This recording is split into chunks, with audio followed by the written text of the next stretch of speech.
Now, exits its critical region. Remember, we have this whole exit code that we talked about. There's the one.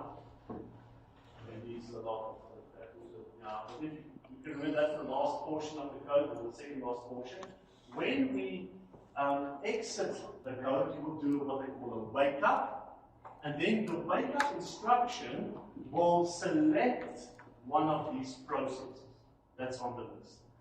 And it will then, you will then send a signal to that process. That process will then be moved from the waiting queue into the ready queue so that it can start running at that point.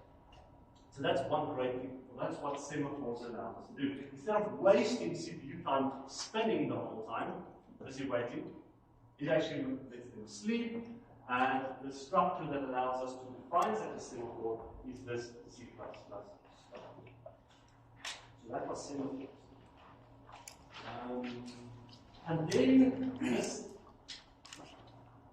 chapter ends with this principle of what we call deadlock.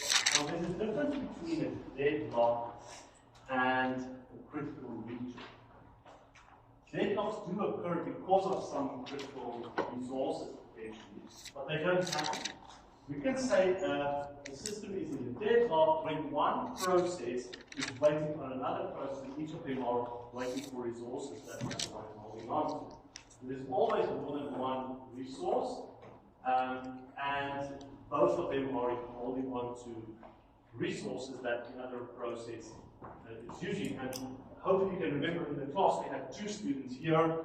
The one had a pen, the other one had a paper, and the task was given to both these two students to say, go write something.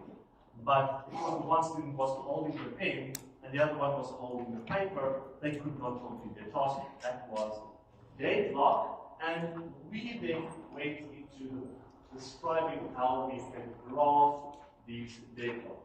Now, so it's the same principle still is true that when we graph a system to detect whether we're in a deadlock or not, we describe a process using circles, we describe resources using squares, but the textbook talks about little instances inside the square that describes the number of those resources.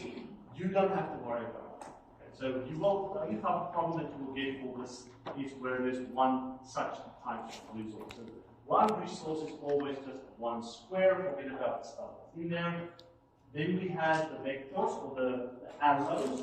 When an arrow points away from a process, think about me as the person, I'm pointing away and say, I want, meaning I'm requesting something, and if you're holding on to, look at me, I'm grabbing stuff, I'm pulling it towards me, that is when you're holding something. So an arrow points towards the process when it's holding a resource, when it's requesting a resource, points away, and a deadlock occurs when we've got a circular situation that occurs. When you follow the arrows and you will go into an infinite basic circle if you never stop.